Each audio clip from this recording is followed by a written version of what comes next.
nuestros teóricos sobre comedia, más específicamente sobre comedia antigua. Me van a ver hoy y me van a ver mañana.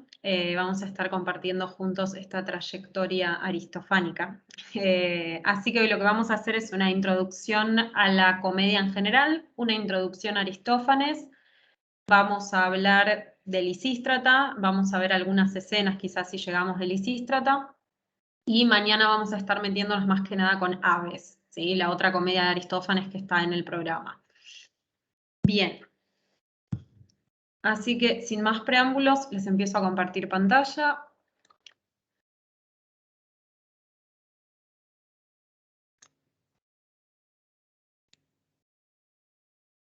Bien. Díganme si todos pueden ver bien. Sí, perfecto, Cate. Sí. Ok, genial. Bueno, ahí está un poco mejor. Vamos a ver si esta vez funciona la presentación bien. Bueno, tal como lo dije, esto es Introducción a la Comedia Antigua, Lisístrata y Aves de Aristófanes. Hoy vamos a ver Lisístrata, más que nada. Y ahí tienen una característica máscara de comedia que les está dando la bienvenida. Igual este tipo de máscara ya es más, es posterior a las que se habrían usado típicamente en la comedia antigua, pero de esa época no hay tanto conservado. Bien, bueno. Lo primero que tenemos que tener en cuenta a la hora de hablar, yo justamente les estoy hablando continuamente de la comedia antigua, ¿por qué? Porque hay una diferencia, o por lo menos la crítica distingue, entre tres tipos de comedias, digamos, de maneras de concebir el género comedia que tienen que ver con una clasificación y también con una evolución de las temáticas que se ponían en escena en estas representaciones en escena, ¿sí? Quizás ya ustedes han escuchado esta triple clasificación de la comedia, pero por las dudas la repetimos o la repasamos, ¿sí? Está, bueno, la comedia antigua o arjaia, que es básicamente la comedia que tenía lugar en el mismo contexto performativo y ritual que ya estuvimos viendo para la tragedia, ¿sí? Típicamente en el marco de las grandes Dionisias. Se introdujo posteriormente a la tragedia de todas maneras en las grandes Dionisias. Estamos hablando del 487, 486 a.C. y también de las Leneas, ese otro festival dramático en el que se celebraban también representaciones, pero que era de carácter más local que las grandes Dionisias, ¿sí? Las grandes Dionisias habrían tenido un carácter más panhelénico desde el punto de vista de quienes se acercaban a ver las obras, y las Leneas, en cambio, quizás habrían estado más restringidas a un ámbito puramente ático. Y en las Leneas, las comedias fueron introducidas alrededor del 440 a.C., ¿sí? También un poco posterior. Esto es algo en lo que vamos a hacer hincapié a lo largo de todas nuestras clases de comedia, pero ya como una diferencia básica con la comedia nueva y también con la tragedia, es que en la comedia antigua, a diferencia justamente de lo que ocurre con la tragedia, la temática no se remonta a contenidos míticos anteriores que son de alguna manera modificados o retrabajados por los dramaturgos, sino que se parte de la realidad sociopolítica de la Atenas contemporánea o inmediatamente anterior, es decir, se toman temas del aquí y el ahora de la política ateniense, y todas las líneas argumentales con las que nos vamos a ir encontrando son invención propia del autor de la comedia, ¿sí? En el caso de Lisístrata, la idea de la trama fue obra de Aristófanes, en el caso de Aves también. Lo que sí vamos a ir viendo, obviamente, es que en cada una de las obras de los comediógrafos se van a ir repitiendo una serie de recursos que hacen a la comicidad del género, que son los típicos recursos que causan efecto o generan la risa del público. Después de la comedia antigua habría habido una etapa de transición hacia la llamada comedia nueva, que es la comedia media o mese en griego. Los críticos no están mucho de acuerdo, igual como toda etapa bisagra, cuáles serían las características puntuales de esta comedia media, porque la verdad que es como una especie de híbrido que nada más hace como el pasaje de la antigua a la nueva. Hay una comedia de Aristófanes, que es la última que escribió, que es Pluto, o Riqueza, en su traducción, del 388 a.C., que muchos críticos la ven justamente como una especie de comedia bisagra entre lo que sería la antigua, con sus temáticas más sociopolíticas, con sus insultos, con sus escarnios, con su ridiculización de determinados personajes, hacia la comedia nueva. Cuando hablamos de comedia nueva, estamos hablando más que nada de Estamos hablando más que nada de, bueno, el expositor más famoso es Menandro, ¿sí? Supongo lo habrán oído nombrar, aunque no más sea. La comedia nueva, como les dije, tiene más o menos sus orígenes alrededor del 338.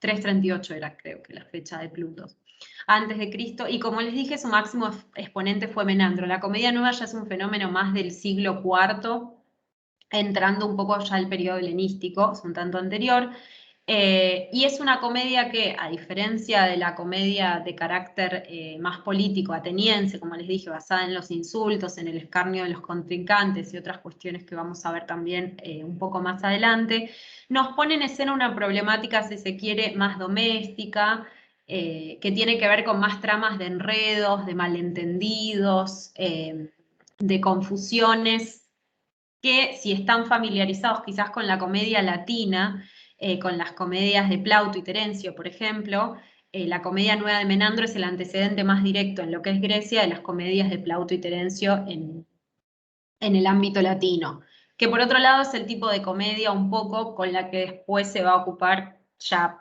en el Renacimiento, digamos, Shakespeare, que va a poner en escena muchas obras que hacen acordar a las comedias más vale de Plauto y Terencio.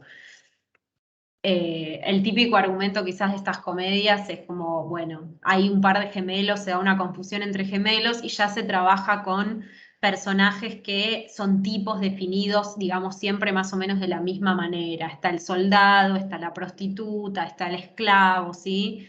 Y siempre cumplen más o menos los roles y llenan las características de lo que se espera de esos personajes. O sea que en realidad hay una diferencia bastante importante entre lo que es la comedia antigua y la comedia nueva, tanto en términos de la trama como en términos de cómo se caracterizan y se desarrollan los personajes.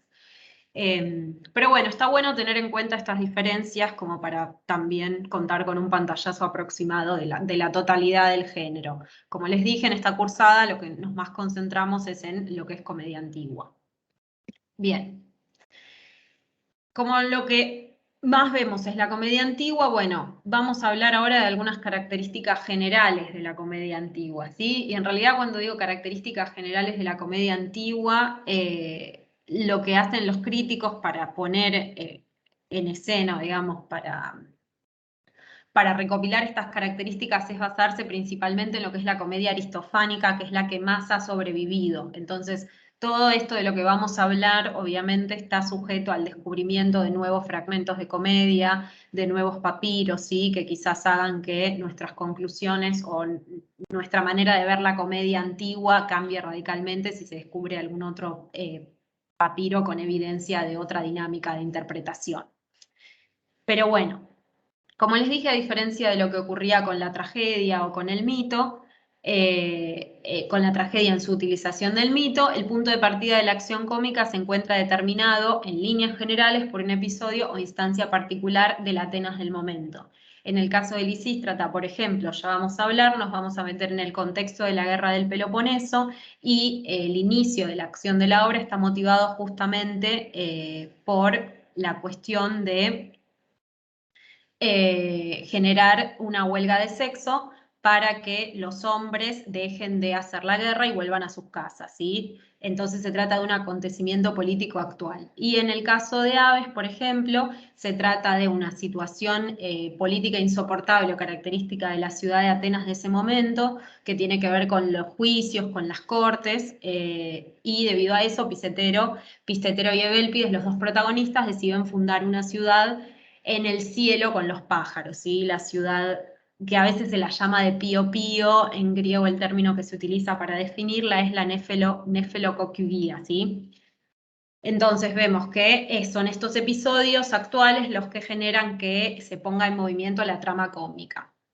Y en líneas generales, todas las comedias, más o menos, obviamente puede haber variaciones de esto de todas maneras, tienen un esquema narrativo básico en el que el protagonista, y un poco pueden ver por los resúmenes, los ejemplos que les di recién, el protagonista se encuentra en una situación intolerable o en un estado de insatisfacción, ¿sí? En un mundo que para él está trastocado y debe ser cambiado. Y justamente lo que hace este personaje es intentar cambiar esa realidad que no lo satisface a partir de una idea que tiene visos de fantasiosa, de loca, justamente con el objetivo de generar risa y hacer que la audiencia se sienta interpelada a reírse, ¿sí? En el caso, bueno, en el caso de Lisístrata, la huelga de sexo, que va a dar lugar a unas escenas graciosísimas. En el caso de Aves, lo ridículo de pensar, bueno, en una ciudad en el medio, porque la ciudad de las aves está en el medio entre los dioses y los humanos, un mundo gobernado por pájaros, ¿sí? Digamos, unas cosas bastante locas. Y obviamente lo que va a tener el héroe cómico, sí, en su trayecto a fundar este nuevo orden que lo va a ayudar a superar la situación actual, van a ser naturalmente opositores que pueden ser divinos o humanos, ¿sí? A diferencia de la tragedia, no hay ningún problema de que los dioses en la comedia aparezcan completamente ridiculizados. Que sean motivo de risa. Tomo nuevamente el ejemplo de Aves. En Aves, por ejemplo, la figura de Heracles es una figura que, si recuerdan, por ejemplo, para compararla con un píndaro, lo solemne que puede llegar a ser la figura de Heracles en las odas pindáricas, en el caso de la comedia aristofánica, Heracles siempre aparece caracterizado con el prototipo del glotón que se come todo, y se explota mucho esa faceta en Aves, justamente. Los opositores divinos humanos hacen que se resalte el componente agonal o el componente de competencia o enfrentamiento de la comedia. Después vamos a ver que de hecho el agón, el enfrentamiento entre dos personajes, es una parte integral de la comedia. Y por otro lado, este componente agonal también se relacionaba obviamente con el contexto performativo en el que se representaban las comedias. Recordemos que las comedias, al igual que las tragedias, se representaban para ganar un premio en el festival en el que fueran representadas. Y como es una comedia, obviamente tiene que tener un final feliz. Lo que ocurre en las comedias es que el héroe cómico logra sobreponerse con sus planes, con sus ideas a sus opositores, que pueden ser divinos o humanos, y termina consiguiendo lo que quiere. Entonces lo que resalta el éxodo o el final, el éxodo, digamos, o el final de las comedias, es justamente el éxito de este héroe cómico. Héroe cómico que, por otro lado, Whitman ha definido, para que tengan una caracterización en contraste con el héroe trágico.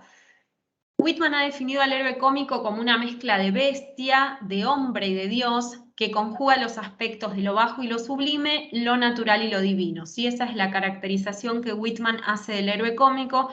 En líneas generales, un personaje entonces de contraste, ¿sí?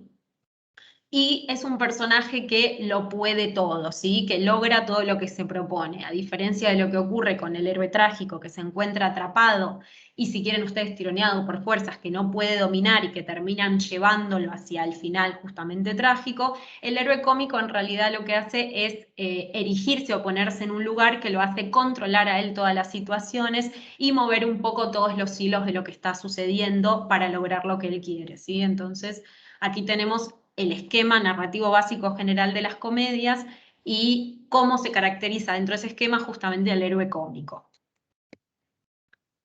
Otras cuestiones a tener en cuenta cuando nos enfrentamos a una comedia es que aquí la famosa regla aristotélica, lo que Aristóteles consideraba óptimo para las tragedias, que eran la unidad de tiempo y lugar, o de tiempo y espacio. Si en las tragedias ya no se cumplía tanto dependiendo de la tragedia, piensen en alguna tragedia de Esquilo quizás, o en las tragedias de Eurípides, por ejemplo, en la comedia no se cumple nunca, ¿sí? Esta cuestión de la unidad del tiempo y del lugar, sino que lo que hay es una absoluta libertad en la manipulación del espacio y del tiempo. Los héroes cómicos se mueven de acá para allá, van para todos lados, van a distintas ciudades. Piensan, repito, en el caso de Lisístrata tienen un manejo del espacio escénico en el que las mujeres se trasladan, por ejemplo, de la Acrópolis hasta debajo de la Acrópolis, o están a veces en las puertas de las casas. Lisístrata igual es más o menos uniforme porque no nos corremos de lo que es el escenario de Atenas, ¿no? De la ciudad de Atenas y de la Acrópolis. Pero nuevamente, Naves, piensen en Naves, que es una obra en la que tenemos la mitad de la acción transcurriendo primero en la Tierra, que es a donde están originalmente Pistetero y Evélpides, y después tenemos a la acción transcurriendo directamente en este mundo o cielo de las aves que quieren erigir como el lugar ideal al cual hay que dirigirse.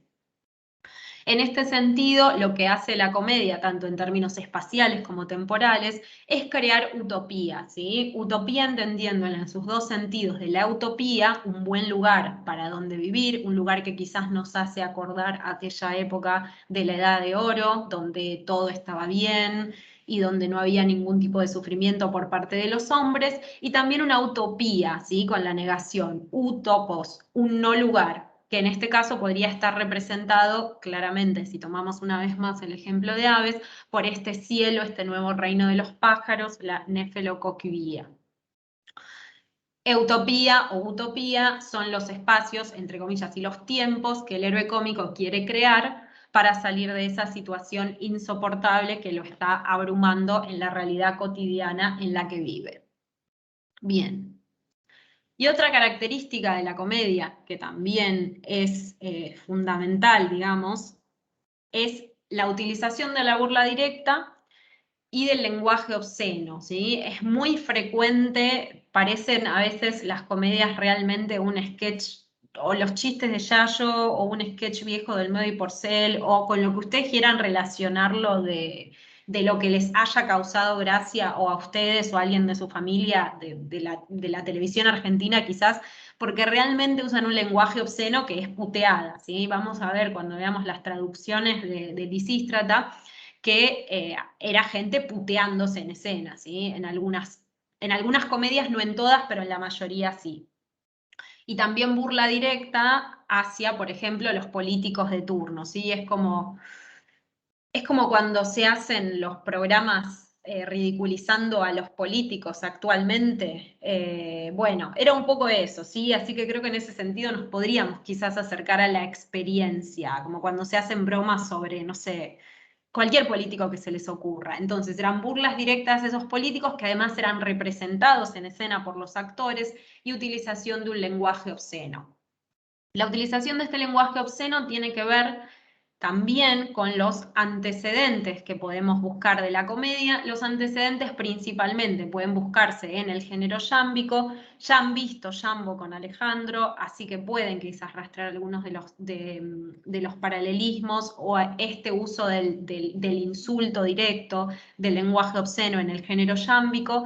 Y también era una pauta el uso del lenguaje obsceno en numerosos cultos religiosos, sobre todo de carácter agrario. Por ejemplo, algunos cultos en honor a Dioniso o a Deméter. Recuerden ustedes también que, si no lo recuerdan, en el himno homérico a Deméter, por ejemplo, cuando Deméter está desesperada buscando a Perséfone, buscando a su hija, y no quiere comer, y no quiere hacer absolutamente nada, la única persona que logra un poco hacerla reír en ese himno es justamente un personaje que se denomina Yambé o Yambe, que lo ven o se puede interpretar como un antecedente del Yambo, que habría hecho algunas bromas quizás medio de carácter obsceno y así logró que Deméter se riera una vez más, aún en su desgracia de no encontrar a su hija.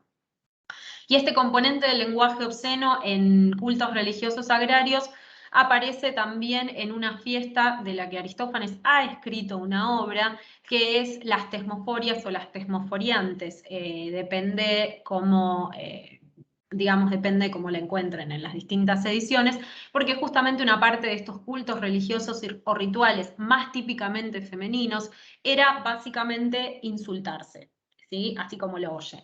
Entonces, un poco eso lo recupera la comedia y hasta pone en escena determinados rituales que tienen que ver con el uso de este lenguaje obsceno. Como términos técnicos, para la burla directa y para lo que yo denomino en castellano lenguaje obsceno, tenemos en griego onomastíco modein, que se traduce más o menos por burlar por el nombre, ¿sí? En el caso de Lisístrata no hay tantas referencias a personajes específicos de la Atenas clásica a los que se burle directamente, pero en una obra como Caballeros, por ejemplo, se pone en escena al personaje, el personaje que se llama Cleón, que Cleón fue efectivamente un demagogo ateniense que existió y toda la obra está más o menos gira en torno a ridiculizar a la persona de Cleón, entonces ahí vemos muchos ejemplos de este onomástico modein o burlar por el nombre, ¿sí? Y otra característica de la comedia y de los rituales de los que vengo hablando es justamente la aiscrología. Aiscrología significa palabra fea, palabra desagradable, es una alusión claramente al lenguaje obsceno. Obviamente ninguna de estas las vamos a encontrar jamás en una tragedia, pero no necesitan que yo les diga eso, porque ya lo recontra saben.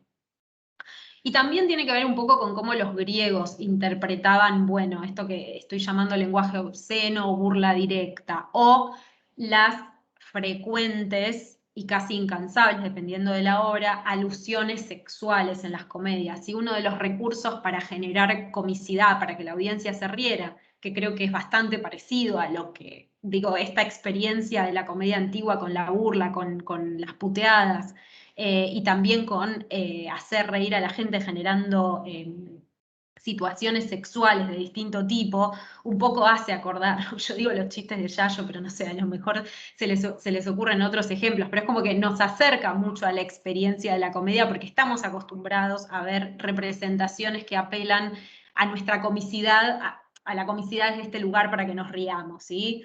Lo que se nos escapa quizás más de la comedia antigua, por obvios motivos, es el contexto político puntual de la época, pero los recursos generales para hacer que la gente se ría siguen siendo un poco los mismos, pensaría yo. Bien, y otra cosa que es muy común, que tiene que ver con la parodia, obviamente, es lo que se llama el empleo de la paratragedia. Ah, eso les quería decir, arranqué hablando de, ya seguimos con la paratragedia. Arranqué hablando de las escenas de corte sexual y para los griegos esto no era visto desde un punto de vista moral en líneas generales como censurable, ¿sí? Obviamente en la tragedia no estaba porque las características del género y las intenciones del género eran otras, pero realmente los griegos tenían una relación bastante relajada con todas estas cuestiones porque se relacionaban mucho con el tema de la fertilidad, ¿sí? Entonces el sexo no era un tema tabú para nada, como lo podríamos quizás considerar hoy en día o se consideraba hoy en día. Y lo mismo pasaba con esta cuestión, bueno, la burla podía traer un poco más de problemas, ¿sí? Aristófanes tuvo un par de problemitas con este Cleón y después tuvo como que, digamos, hablando en criollo, bajar un cambio en otras de sus obras, porque le dijeron, basta con esto. Eso sí le generó un poco de problemas, pero bueno, el lenguaje obsceno, como dije, era parte de cultos religiosos de la sociedad, así que tampoco era considerado, digamos, nada muy de lo que hubiera que avergonzarse demasiado, ¿no? Bien, y siguiendo con nuestro punteo, tenemos, por otro lado, un recurso que también generaba mucha risa, mucha comicidad, el empleo de lo que se llama paratragedia, así que básicamente sería una parodia o imitación cómica de parlamentos trágicos. ¿Sí? Imagínense, por ejemplo, no sé, un parlamento de Eurípides que está quizás en una obra de Eurípides y lo vuelven a encontrar en una escena de una de las comedias de Aristófanes, pero en un contexto cómico, ¿sí? Esto tiene que ver también con cuánto, digamos, lo golpea a Eurípides, a Aristófanes en sus tragedias, ¿sí? Eurípides aparece en Ranas de Aristófanes y aparece también en las tesmoforias, que las tesmoforias, el argumento en sí es bastante gracioso porque justamente lo que pone las tesmoforias en escena es un juicio a Eurípides porque las mujeres no están contentas como Eurípides las trata en sus tragedias. Entonces, en esa obra en particular hay muchísima paratragedia, o sea, imitación cómica de parlamentos trágicos. Y Lisístrata algún que otro pasaje tiene, pero son más que nada cuestiones aisladas. Pero el efecto que genera naturalmente también habría provocado muchísimo la risa de la audiencia. Bien, continuemos. Bueno, vamos a hablar quizás de la que sea un poquito, quizás de la que sea la parte más densa de la comedia, que es su estructura. La comedia, después van a ver lo que es la estructura de Lisístrata, que también, en términos de la estructura y las partes, la comedia es bastante más, es un poco más compleja que la tragedia, también porque se permite mayores violaciones como de una estructura determinada que siempre sea de la misma manera.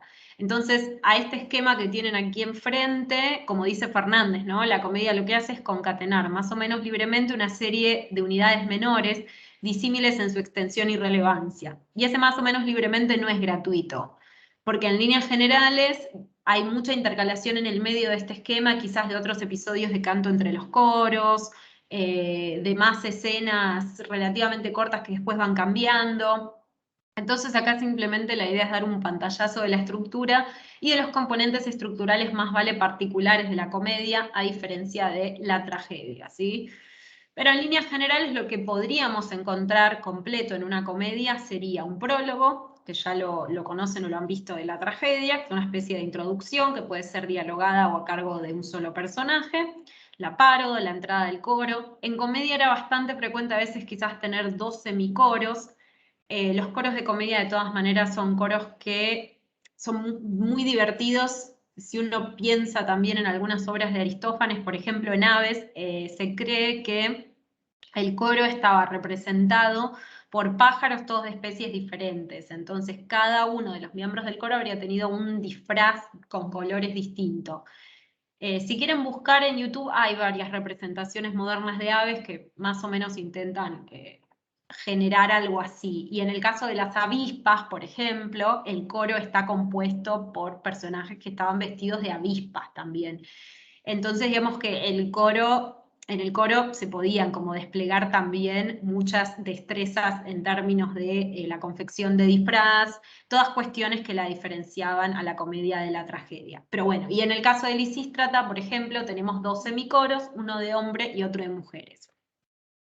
Bien, la paro de la entrada del coro, proagón o agón suelen venir fusionados, digamos, no es tan fácil diferenciar al uno del otro.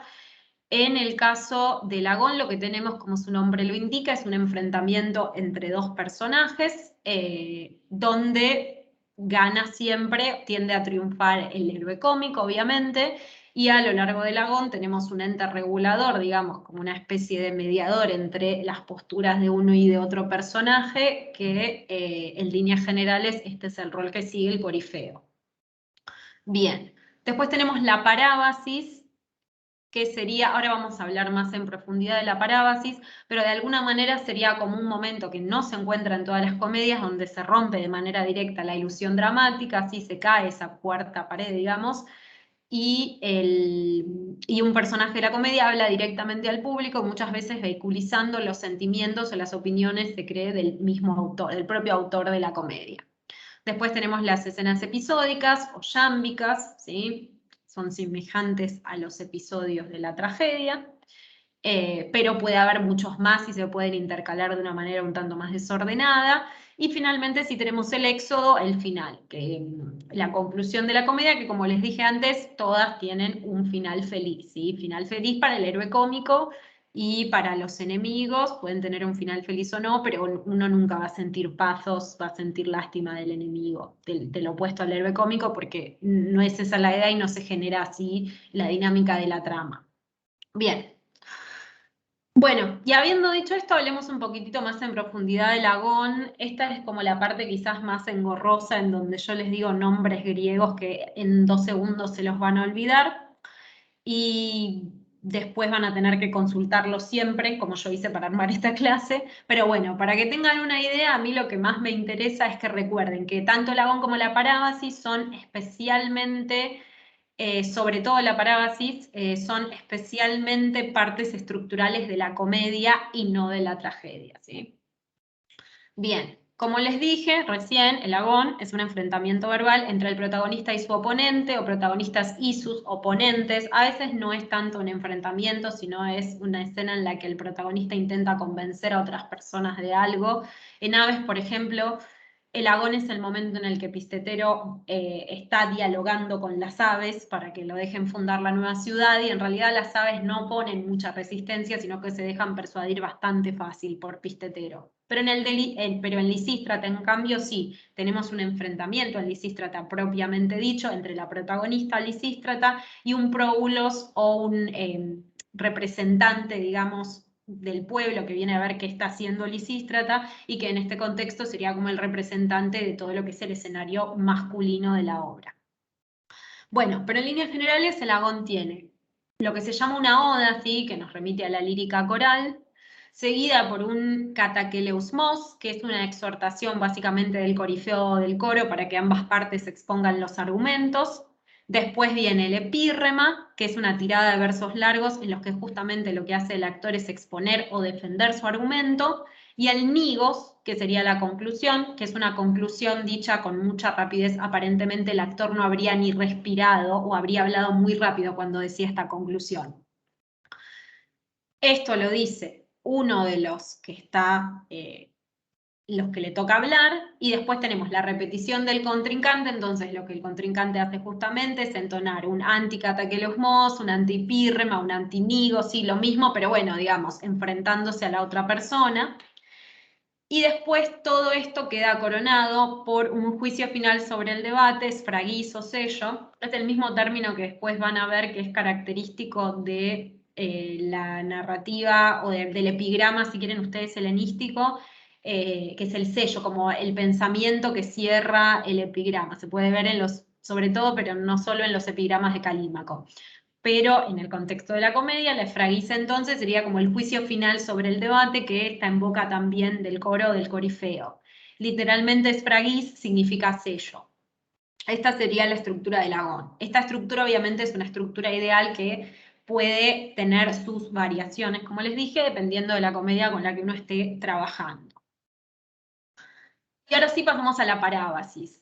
Ya les expliqué algunas cuestiones de la parábasis, pero bueno, es un momento, la parábasis, lo que no les dije, es que está a cargo del corifeo, que es un momento de participación exclusivamente coral, y lo que sucede, como les dije, es que el corifeo habla en nombre del poeta, defiende la causa del poeta quizás, o alaba al poeta, puede llegar a criticar al auditorio. Las temáticas van variando, pero lo importante es que aquí se dirige directamente al auditorio, ¿sí? Que por otro lado es algo que pasa muchísimo más en comedia que en tragedia, ¿sí? Esta, como les dije, ruptura de la cuarta pared, entre comillas, ¿no? Es muchísimo más frecuente en la comedia, donde se cree que había una interacción bastante fuerte y bastante continuada por parte de la audiencia con los espectadores, ¿sí? El vínculo habría sido bastante intenso, quizás hasta se tiraban cosas, se gritaba en la audiencia, tranquilamente le podía gritar a los personajes de la comedia, ¿sí? Que también es una experiencia que creo que, dependiendo de qué obra cómica vayamos a ver, no nos resulta quizás del todo ajena, ¿sí? Hay teatro en el que a uno le piden como espectador intervenir más activamente, y ese teatro por lo general suele ser más cómico que trágico. Bien, volviendo a la estructura de la parábasis. La parábasis se compone en líneas generales de dos partes. La primera parte consiste en un comation, que es una exhortación breve o un saludo al público, y el contenido propiamente dicho de la parábasis se hace en un metro que es el anapesto, que también es un metro que aparece bastante en tragedia. Es un recitado del corifeo con acompañamiento musical, y ahí se expone un poco el contenido de cada parábasis según corresponda, y también tiene un breve nigos, un breve cierre o resumen del tema. Eso en la primera parte. Y después tiene una segunda parte, que son un par de cantos, la oda y la antoda, y de nuevo, otro parlamento recitado, que es el epírrema y antepírrema, ¿sí? Tiene algunas partes que son iguales a las del agón, digamos. Repito, esta es una estructura general de parábasis, puede variar. Hay obras cómicas que de hecho no tienen parábasis, por ejemplo, Lisístrata no la tiene, o por lo menos no la tiene tan claramente. Y obviamente este esquema de primera parte, segunda parte, también está sujeto un poco a la libertad del comediógrafo. Bien, pero como partes típicas de la comedia, entonces recordemos el agón y la parábasis. Bien, bueno.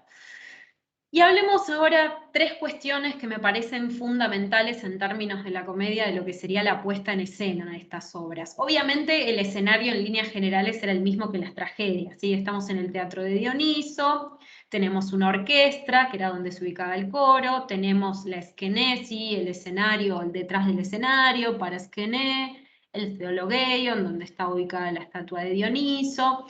Todo eso sería básicamente lo mismo, ¿sí? Se disponía del mismo espacio físico. De lo que sí estamos seguros, o casi seguros por características de las comedias, básicamente, de las de Aristófanes que se han conservado, es que lo que tendríamos en escena es un despliegue de un mayor número de actores que la tragedia, ¿sí? Recuerden ustedes que, según Aristóteles, con Esquilo la tragedia pasa a tener 2 actores, además del coro, con Sófocles 3 y con Eurípides 4, se dice. Bueno, para la mayoría de las comedias de Aristófanes se cree que uno necesitaría por lo menos 5 actores más el coro, ¿sí? Y los coros quizás serían también más grandes que los, en términos de número, ¿no? de miembros del coro, que los de la tragedia. Y mucho más vistosos, ¿sí? Ya les expliqué un poco como el tema de las avispas, de las aves, que justamente esos nombres hacen alusión a cómo están luqueados los miembros del coro. Otra gran diferencia tiene que ver con el vestuario, ¿sí? En el caso de la tragedia, nosotros sabemos o intuimos, la crítica intuye que se habría utilizado un vestuario muy sobrio, ¿sí? Que cubría casi todo el cuerpo entero, y bueno, obviamente la máscara trágica, ¿sí? En comedia, la máscara cómica, ¿sí? Las máscaras habrían sido distintas, y también los vestuarios. Es algo así como lo que la tragedia tapa, la comedia te lo muestra, para ponerlo en términos muy sencillos. Entonces, en las obras de comedia uno se encontraba o con trajes o con dispositivos que exageraban siempre las proporciones corporales. Teníamos, bueno, caras más grotescas, estómagos muy grandes, algo que nunca podía faltar en los hombres era el falo siempre erecto, como ven ustedes aquí en esta foto, por ejemplo. Este es una típica un vestuario de comedia. El tópico no es tan de comedia porque de hecho es el nacimiento de Atenea que están haciendo, pero en esta vasija está representado en clave cómica, y ustedes lo ven a este señor que se está como medio riendo, y aquí podemos ver su falo. Y en este otro costado tenemos también a otro señor que tiene un aspecto un tanto caricaturesco, y también podemos ver su palo, que es un tanto más pequeño que el del otro señor, pero bueno, creo que prueba el punto que estoy intentando hacer, ¿no? En Lisístrata, por ejemplo, que justamente es una comedia que tematiza un montón el hecho de que todos los hombres, dicho mal y pronto, están recalientes y no la pueden poner, vamos a ver a un montón de personajes que van a ir caminando con sus túnicas demasiado cortas y sus palos demasiado visibles en escena. Esa habría sido, digamos, eso habría sido lo que habría visto claramente, sin lugar a dudas, la audiencia. Bien.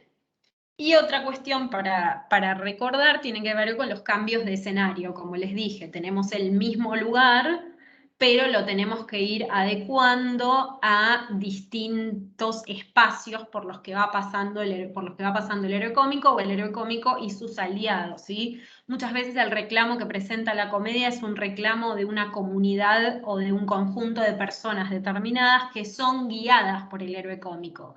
Muchas veces no es simplemente un reclamo aislado de una sola persona. En el caso de Lisístrata es un reclamo de todas las mujeres de que se termine la guerra, y la que las dirige justamente es Lisístrata. Pero volviendo a esta cuestión de los cambios de escenario, tenemos, bueno, como les dije, en el caso de la Nefelocoquidía, ¿sí? O esta Pío Pío de las nubes que tiene lugar en Aves, de alguna manera se habría tenido que recrear sobre el escenario, sobre la orquesta y la esquenea, una especie de cielo donde había pájaros. Y en el caso de Ranas de Aristófanes, por ejemplo, la acción de Ranas transcurre más que nada en el infierno, entonces tendrían que haberse puesto en escena más recursos para que a la audiencia se le generara como ese clima de estamos en el infierno, ¿no? En ese sentido se diferencia también bastante de la tragedia, donde en líneas generales se suele respetar la unidad espacio-tiempo, y si no se respeta, de todas maneras el escenario es bastante más sobrio y muchísimo menos fantasioso. Bien, no sé si hasta acá tienen alguna pregunta o algo que me quieran, no sé, algo que les haya llamado la atención o quieran que repita, o se quedaron con ganas de saber, quizás lo sepa yo, quizás no.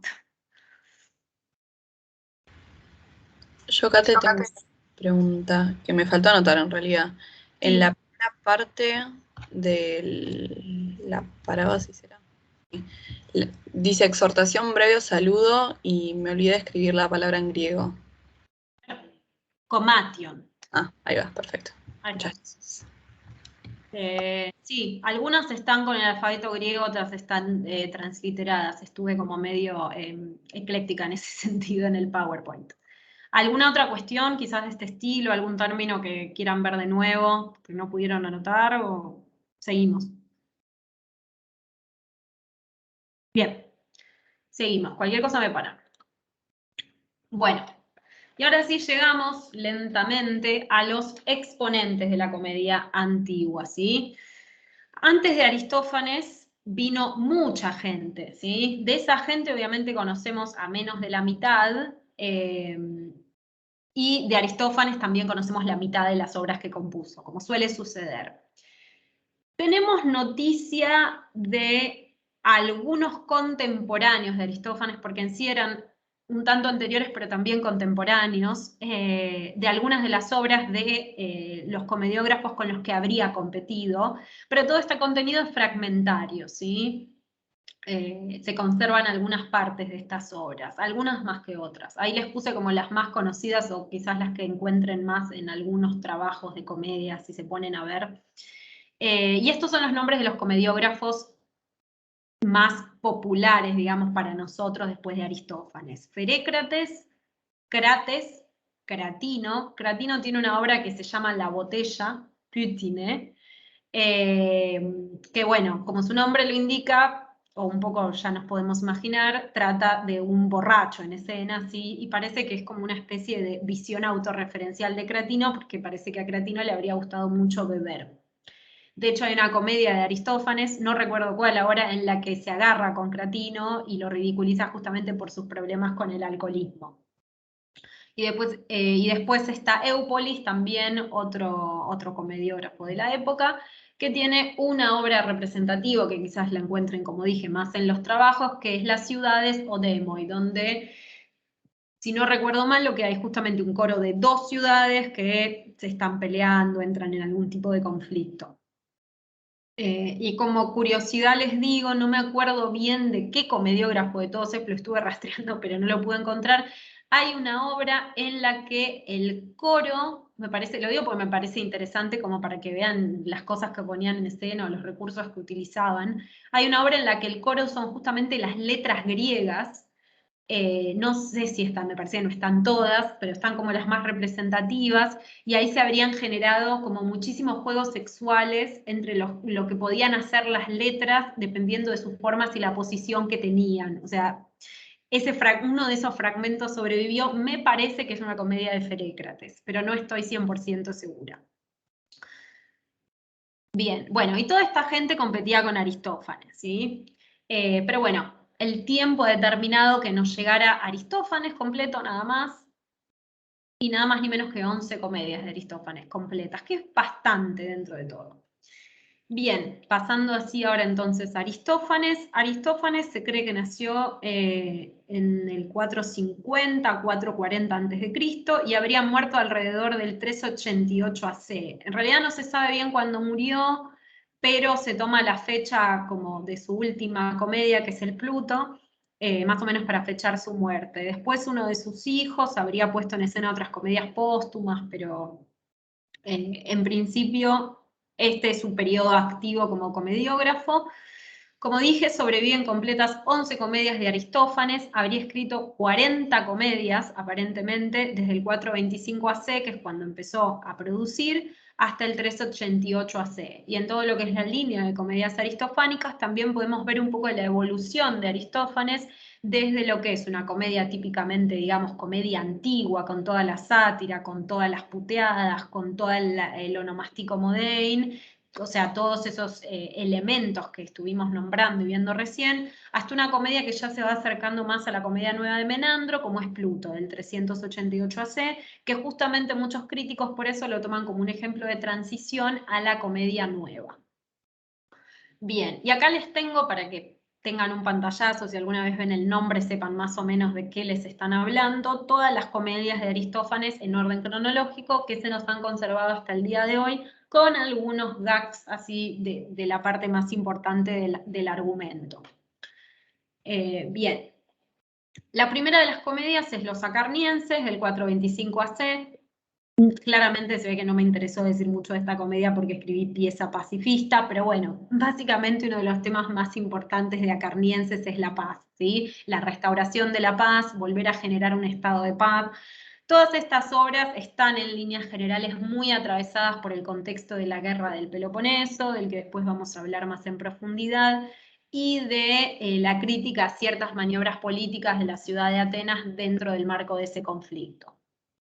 Bien, entonces, Acarnienses del 425 AC, pieza pacifista, el nombre lo recibe por uno de los demos, o demoi debería decir, de la zona de Atenas, que es justamente el demo de Acarnas, y el coro está integrado por ciudadanos provenientes de ese demos. Después Caballeros, del 424 AC, que es una sátira directamente contra este demagogo que les dije, Cleón, entonces ahí se pone en escena mucho esta práctica del onomástico modein, y eso habría enojado un poco a Cleón también, ¿no? Después tuvo un par de, como les dije, un par de problemitas con Cleón por esto. Nubes del 419 AC es interesante, sobre todo para la gente que estudia filosofía, quizás leerla e intentar decodificar porque hay muchos guiños a ciertas cuestiones que tienen que ver con Sócrates. Es justamente una sátira, digamos, un ataque contra los que para Aristófanes eran los llamados, entre comillas, nuevos filósofos, y lo mete medio a Sócrates en la volteada. Así sería como una especie de ataque también a la retórica, a los nuevos movimientos representados por estos filósofos que empezaban a circular por la ciudad de Atenas ofreciendo también sus clases y sus servicios. Es interesante, digamos, no soy ninguna experta en nubes, pero es interesante sobre todo para que aquel estudiado filosofía, como para leer desde otra perspectiva la interpretación que se hace en una comedia de estas nuevas, digamos, corrientes filosóficas. Y además que le da a Sócrates para que tenga, ¿no? Uno lo ve a Sócrates siempre desde un lugar bastante serio, uno lo tiene que estudiar en filosofía antigua, tiene que ver la cuestión de la mayéutica, los diálogos platónicos, y acá lo vemos, bueno, en un contexto nuevo, si se quiere. Después está Avispas, del 422 AC, que es básicamente una crítica contra esta obsesión que aparentemente habrían tenido los atenienses por siempre participar como jueces y esta superpoblación de juicios que habrían estado teniendo lugar en la ciudad de Atenas. Entonces fíjense cómo realmente en estas comedias se está hablando de temas absolutamente contemporáneos de la ciudad de Atenas, como les dije. La Paz, del 421 AC, como su nombre lo indica, es una pieza pacifista, ¿sí? Nada, se trata nuevamente del tópico de la obtención de la paz, tiene una parte muy linda que no sé cómo la habrán hecho en el teatro, en la que un personaje vuela con un escarabajo. Se la suele leer mucho en tándem con las comedias, entre comillas, digamos, pacifistas de Aristófanes, que son acarnienses, y la misma Lisístrata también. Después está Aves, el 414 AC. No me voy a detener tanto en el contexto porque lo vamos a hablar un poco más mañana. Pero bueno, en líneas generales se puede decir que es una sátira, si quieren ustedes, del imperialismo ateniense. Tendría como una crítica, aunque bastante solapada, a ciertas maniobras que estaban haciendo los atenienses, sobre todo en el marco de la llamada expedición a Sicilia, que al principio les salieron bien y después les salieron mal, pero bueno, les adelanto esto y mañana vamos a hablar más en profundidad de ese conflicto político que subyace a Aves, digamos. Después está Lisístrata, del 411 AC, que ahora vamos a hablar, así que no me detengo en eso. Y acá las Tesmoforias, del 400 también, 11, parece que fueron en el mismo año. Esta es otra obra, como Lisístrata, de protagonismo femenino. Protagonismo femenino, ya saben, entre comillas, porque siempre eran representados por hombres, pero bueno, las Tesmoforias se concibe como una obra donde las mujeres son protagonistas y, como les dije antes, básicamente lo que se trata es de poner en escena un juicio hacia el poeta Eurípides, porque habría tratado muy mal a sus mujeres en sus tragedias. Las ranas del 4.5 AC es también una sátira contra Eurípides, sí, es lo que representa a las ranas es un juicio en el infierno en el que hay que elegir entre Esquilo y Eurípides.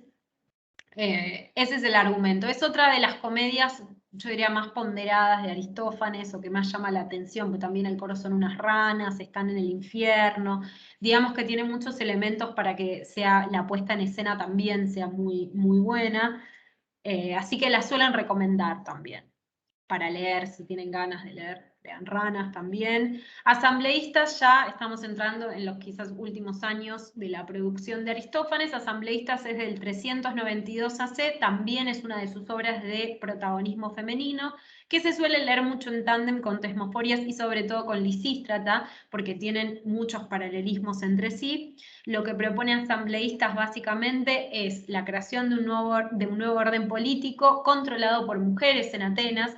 Se trata de un orden político en el que básicamente se instituye una especie de comunismo en el que todos son dueños de todos y no existe el concepto de propiedad privada. Obviamente los griegos tampoco tenían el concepto de propiedad privada como lo tenemos nosotros hoy en día, pero básicamente sería como un estado en el que todo le pertenece a todos, incluyendo las parejas, ¿sí? Ese es el orden que proponen las mujeres. Entonces, al representar a las mujeres saliendo de su espacio por naturaleza, digamos, que sería el oikos, y al ponerlas a cargo de la polis, se pueden leer muchos paralelismos entre asambleístas y Lisístrata.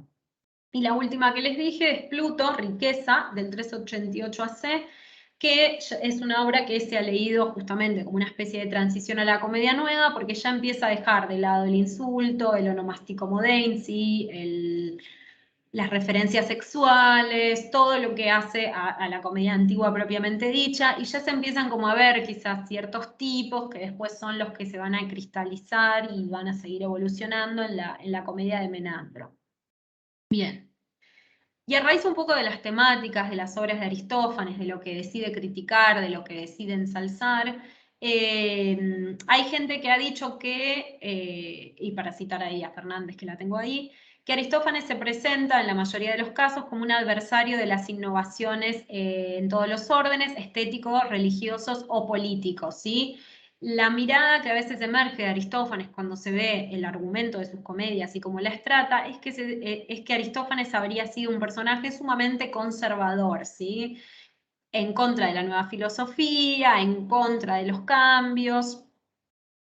Pero bueno, esto obviamente también hay que tomarlo con pinzas. Sí sabemos que Aristófanes pertenecía a una clase aristocrática, ¿sí? Era de una familia aristocrática ateniense, y se deja traducir un cierto carácter conservador en sus piezas, pero nuevamente, esto puede estar supeditado a generar la risa del público, ¿sí? En última instancia es imposible saber realmente qué pensaba Aristófanes sobre los nuevos filósofos, qué pensaba Aristófanes sobre esto, sobre lo otro.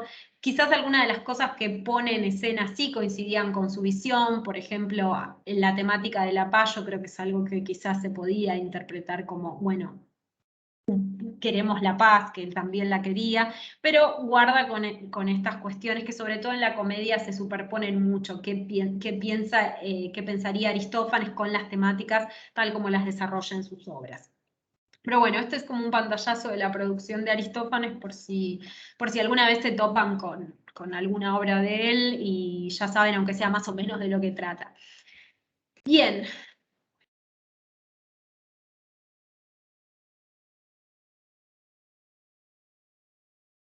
¿Por qué no me está pasando diapositiva? Ahí está.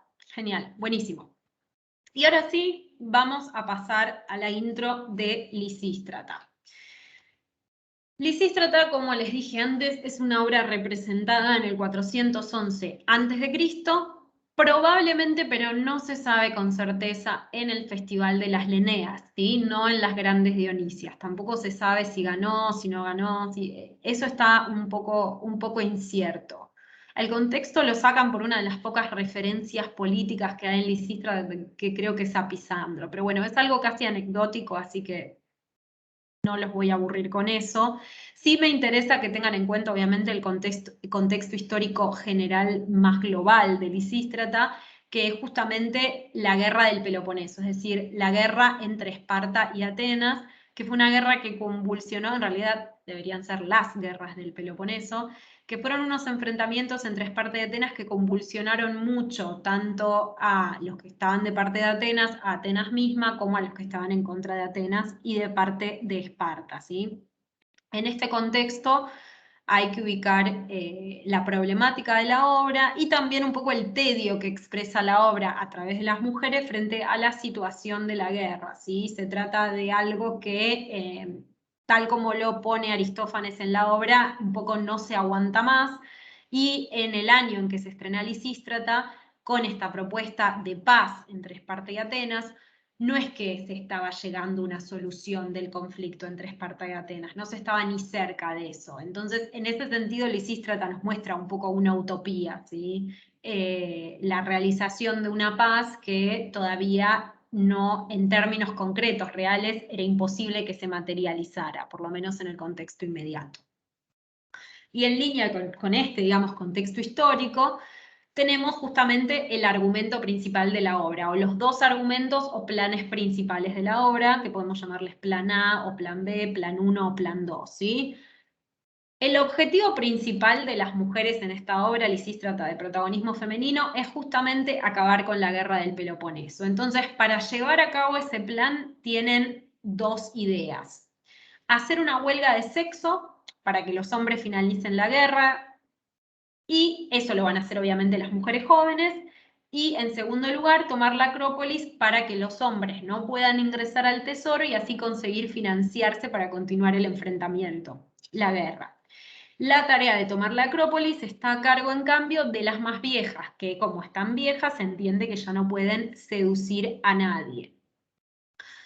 En detalle cómo se plantea el tema de la huelga de sexo y cómo se desarrolla esta idea lo vamos a ver más que nada en los prácticos, ¿sí? Porque lo que tenemos para ver en los prácticos es justamente todo el prólogo de Lisístrata, que es donde ella las convence a las mujeres de que vengan, de que hagan la huelga de sexo, que no es fácil convencerlas por otro lado, porque están muy determinadas a seguir teniendo sexo las mujeres, pero eso lo vamos a ver más en detalle en prácticos. Bien. Y además, de alguna manera, es una huelga de sexo que es activa, ¿no? Lo que se espera es que las mujeres seduzcan a los hombres activamente para que ellos tengan ganas de cogérselas, pero que ellas después no hagan nada. Así que tenemos también un componente de persuasión, de pay-off muy grande. Después vamos a hablar un poquito más de eso también. Bueno, y dentro de las temáticas principales, las que yo puedo señalar que realmente si uno lee Lisístrata y yo les tiro estos tres ejes, los van a encontrar explotados por donde sea que miren o quieran interpretar la obra, tenemos inversión de los roles masculino-femenino, interdependencia del hogar y la ciudad o del oikos y la polis, e inversión de los espacios de pertenencia de hombres y mujeres.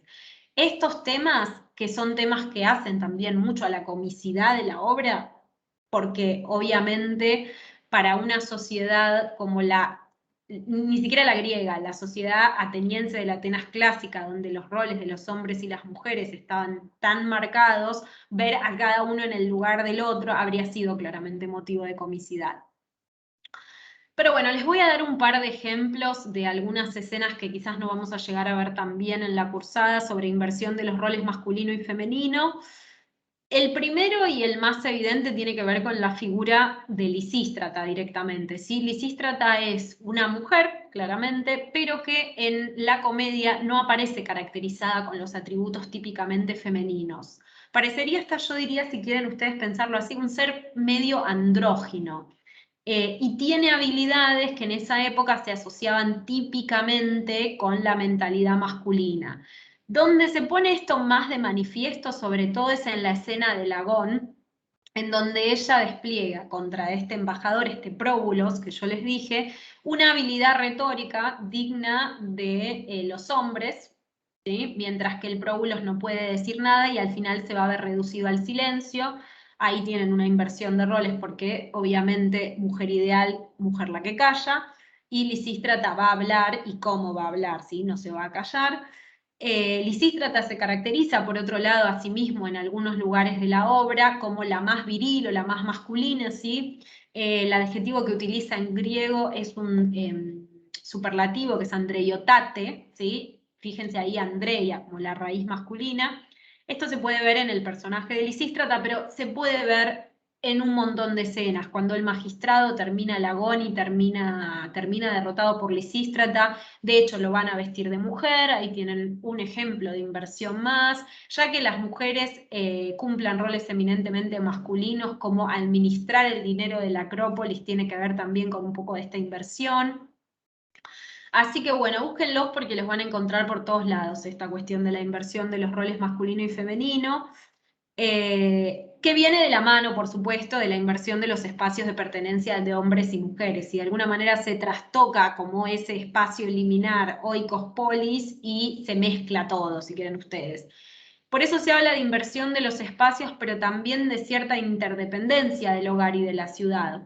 Ustedes fíjense que ni más ni menos que el argumento central de Lisístrata pone en un primer plano esa dependencia, porque lo que tenemos en Lisístrata justamente es un asunto político, la guerra del Peloponeso, que está desarticulando el hogar, el oikos, ¿sí? Y esto también tiene que ver con, bueno, típicamente escuchamos, ¿no?, que las mujeres, el ámbito de incumbencia de las mujeres es el oikos y el ámbito del hombre es la polis. Y esto es cierto, efectivamente, por supuesto, nadie lo va a negar, sobre todo, repito, en el caso de la Atenas clásica, pero había como de alguna manera cierta sobreposición de espacios, en el caso del hombre claramente, porque por más que la mujer se ocupara de las cuestiones de oikos, el último administrador, supervisor que tomaba las decisiones terminaba siendo el hombre. Y a pesar de la poca injerencia femenina en las cuestiones de la ciudad, casi nula, sí había algunas actividades de carácter cívico-religiosas más que nada, en las que las mujeres tomaban parte y salían, copaban las calles, digamos, salían a la ciudad, sobre todo en los rituales religiosos, como las tesmoforias. De hecho, las tesmoforiantes la obra de Aristófanes es un ritual real, es un ritual históricamente real que él utiliza para poner en escena las tesmoforiantes. Y después había muchos otros festivales, por ejemplo en las Panateneas, las mujeres llevaban el peplo a la diosa Atenea, o sea, salían de esos lugares. Y después también, eso no es en Atenas, me parece.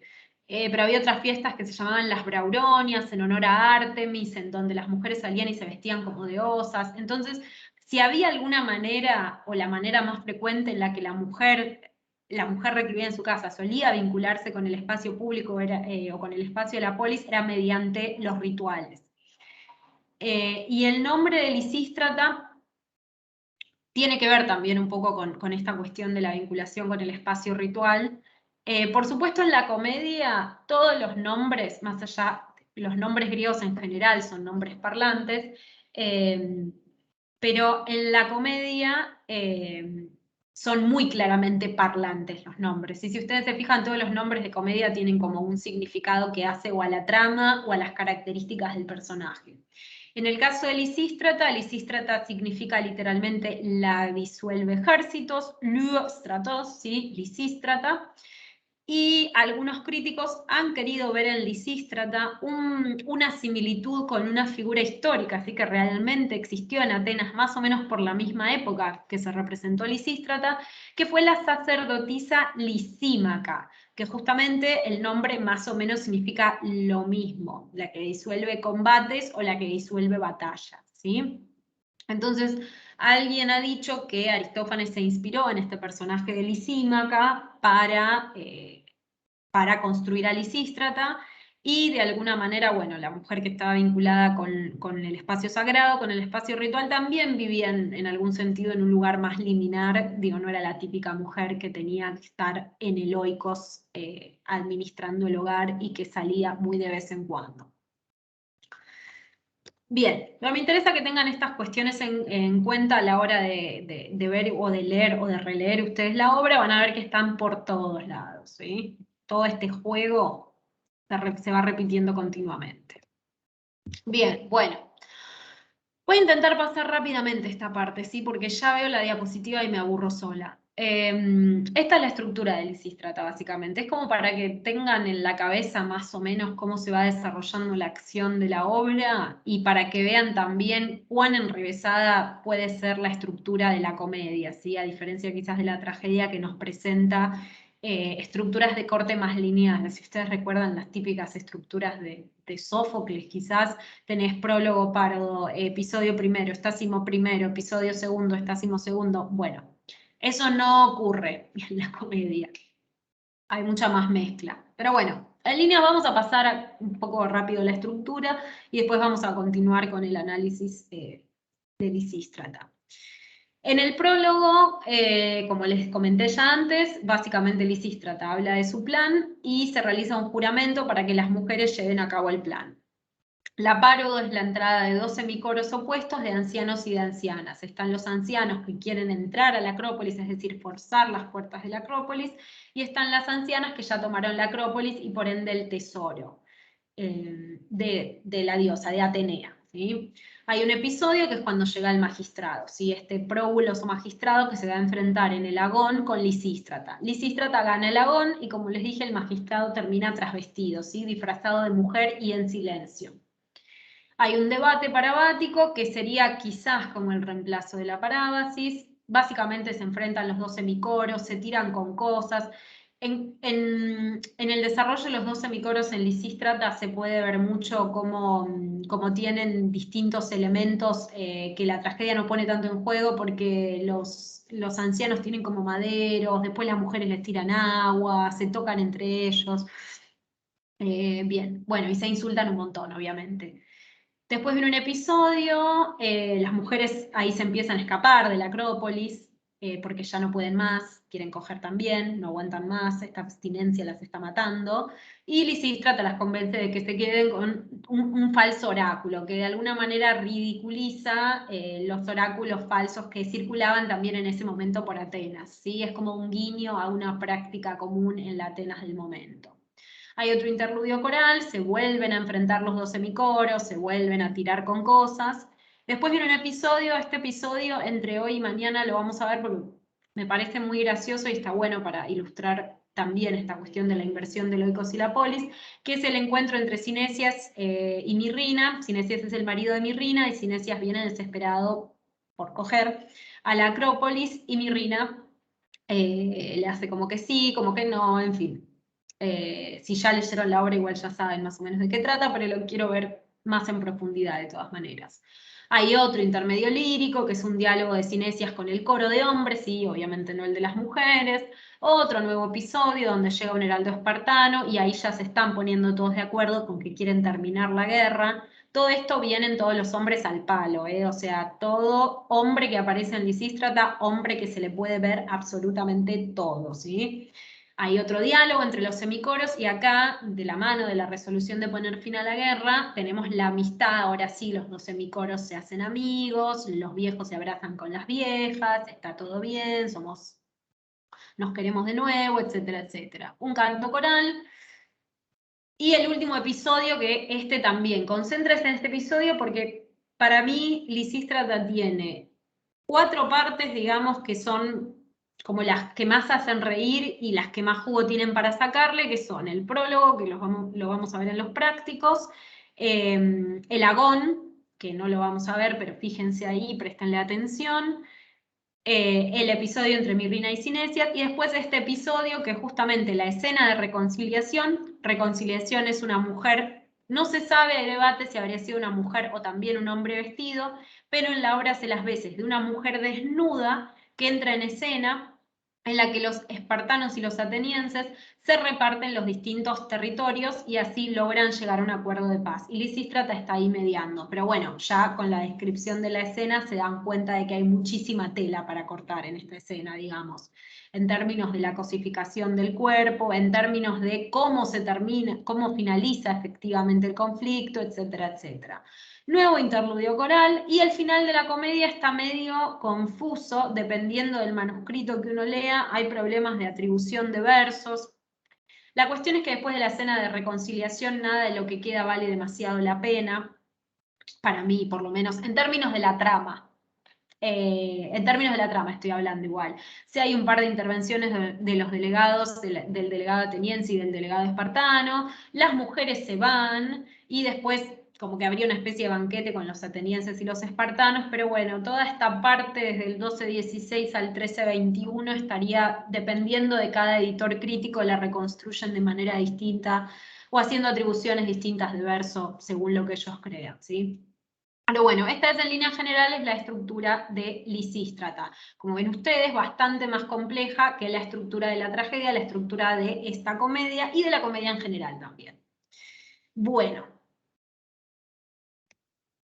antes de entrar quizás ya más al trabajo con el texto, o más fino con algunas cuestiones que tienen que ver con el texto de Lisístrata, siempre hay dos preguntas que hay que hacerse con respecto a Lisístrata, que también se las hace Fernández en su introducción a Lisístrata, introducción que recomiendo muchísimo que lean, ¿sí? La edición de Claudia Fernández de Lisístrata y su introducción son muy buenas, son excelentes, así que les recomiendo que trabajen con eso.